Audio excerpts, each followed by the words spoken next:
In 2001, during a joint Bulgarian-American expedition led by Professor Petko Dimitrov and the world-famous oceanographer Professor Ballard, the explorers came across the outlines of settlements underwater. The artifacts found there subsequently provide a clear indication that the site of what is now the deep waters of the shelf was once home to a civilization that mined and processed gold, built elaborate megalithic structures and temples, established the salt industry, and gave rise to proto-writing. During the expeditions, a tree root was found in the bottom sediments of the ancient coastlines. By radiocarbon dating, it appeared that the old shorelines were located at this spot 37 miles offshore from Varna, Bulgaria, and 328 feet deep. Irrefutable evidence supports the thesis that the old coastlines of the Black Sea were flooded during the flood. After the analyses, it is certain that there was land in this area on which civilization flourished. Today, the remains of it have become the seabed. This is also where Noah's plate was found. After the Big Flood, the surviving population lived in the area of today's Bulgarian Black Sea. It migrated around the world and thus gave rise to the great Sumerian civilization and the Middle Danube Vinca culture. But we have already told you about this in detail in our video about Noah's plate. In this video, however, we'll go back even further in time to look at who inhabited this region, when and where, and more. It actually turns out that there are other pre-flood structures that were inhabited in the past, but no one talks about them. Going further back in time, Professor Stamen Stamenov, a physicist and specialist in paranormal phenomena and parapsychology, claims that Atlantis had its territories on Bulgarian lands. He calls them pre-basic. According to him, the Atlanteans sent their front squads to these lands, which in turn laid the foundations of the civilization we know. The outposts of the lost world were powerfully built and well fortified. According to the professor, the culture of the Thracians was definitely influenced by Atlantis. In his opinion, the truth that the cradle of civilization was located on Bulgarian and Balkan lands has been hidden for too long. But now, more and more irrefutable evidence is coming to light.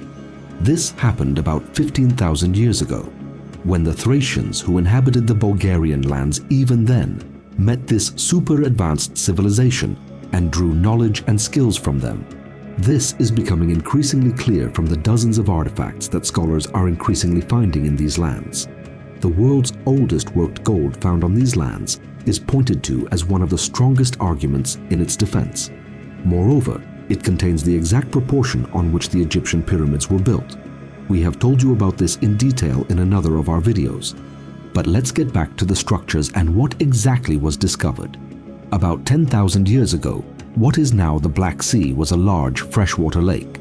During a July 2011 expedition with the research vessel Academic, continental clay with plant roots was uncovered 2 feet below the bottom in borehole 19, located on dune outcrops on the ancient shores at a depth of about 278 feet. The age of the find has been determined in the Columbia University laboratory to be 11,400 years. This effectively means that there was a landmass covered with vegetation at this location. At the same time, the dating of cardium edule shells taken above the clay in the range of 23 inches indicates an age of 8,740 years. Thus, it is firmly established that the land was covered with seawater. As a result of the expedition studies and laboratory analyses carried out for this underwater megastructure, it has been proven that there was in fact an ancient Black Sea coastline located at modern depths of 393 feet. The relief and character of the ancient shoreforms have been elucidated by means of echo and sonar imagery. Sites have also been identified for exploration by RS-8 underwater manned vehicles and deep-sea diving descents. Preserved pollen of Cerealia species, Centauresianus, Plantago-lanceolata, etc., was found in the spore pollen spectra of numerous boreholes on the shelf, indicating the beginning of cultural agriculture in pre-flood times. That is, a civilization existed on this coast 11,400 years ago, but the pastoral picture of calmly lapping waves and a daily work rhythm has been disturbed. One day the wrath of God descends there with irresistible force. The ocean waters rush in through the Bosporus. In just one day, the Black Sea rises 4 to 6 inches, and the coast recedes landward by more than half a mile. The unseen flood swept everything in its path. For about a month, the old banks are completely submerged, and the surviving population seeks refuge inland. The floods continue until the freshwater lake and the Mediterranean merge. Then the newly formed, now called Black Sea, slowly began to creep over land to take on its modern outline. Unfortunately, since the discovery of all this, underwater archaeological research has been carried out mostly on the coastal part of the shelf, where mainly remains of antiquity have been uncovered. It is not clear what is the source of the state's disinterest in uncovering one of the world's greatest mysteries, namely the biblical flood, which an increasing number of scientists are convinced took place here. However, the small area of Bulgaria preserves many pre-flood structures on its territory. Fortunately for us, not all of them are underwater, and there are some that we can touch today. We are transported to the Rhodope Mountains, where many ancient Thracian sanctuaries are located. According to Professor Stamanov, many of them date back over 15,000 years. They are not as attractive to the general public as the worlds in Peru, Mexico, and Cambodia, but according to him, they are many times more ancient than them. This shows that the cosmogony of the Thracians was extremely strong. They handled the energy of the planet very well, and they knew where to build sanctuaries, on most of which places churches are built today. Belintash is one of these places. Some even speculate that this unique facility is an alien-operated station that broadcasts information.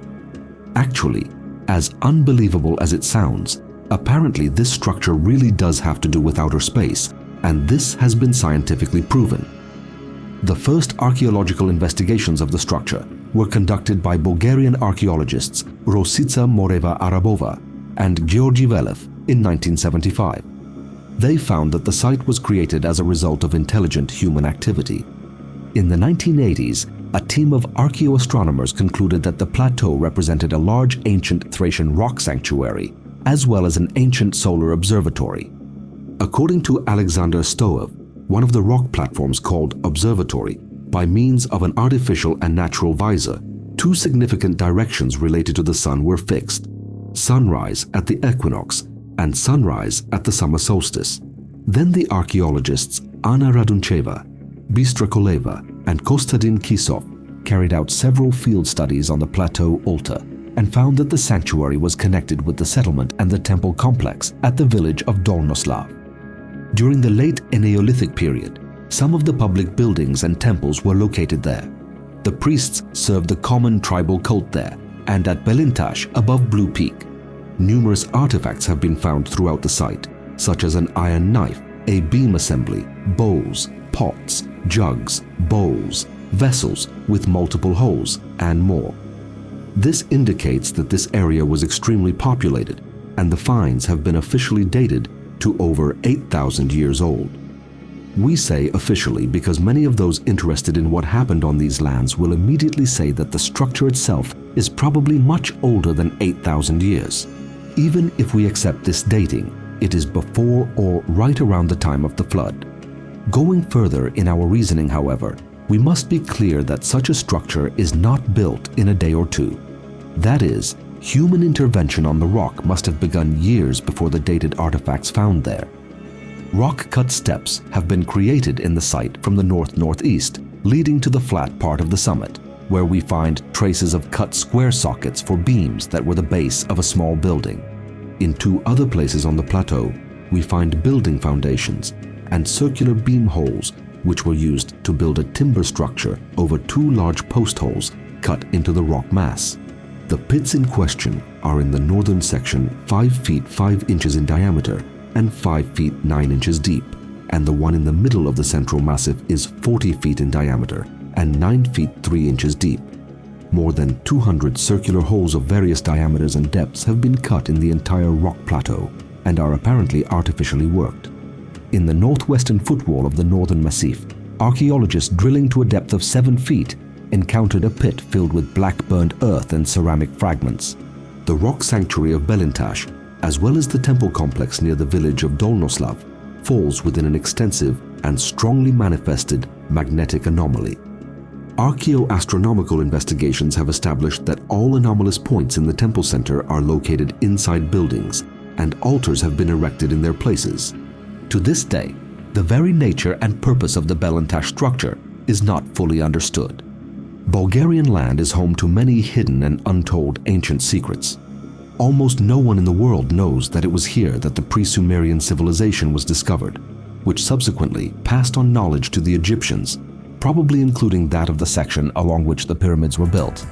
But more on this topic in the video you see on the screen. Click on it and we'll be back together in a second.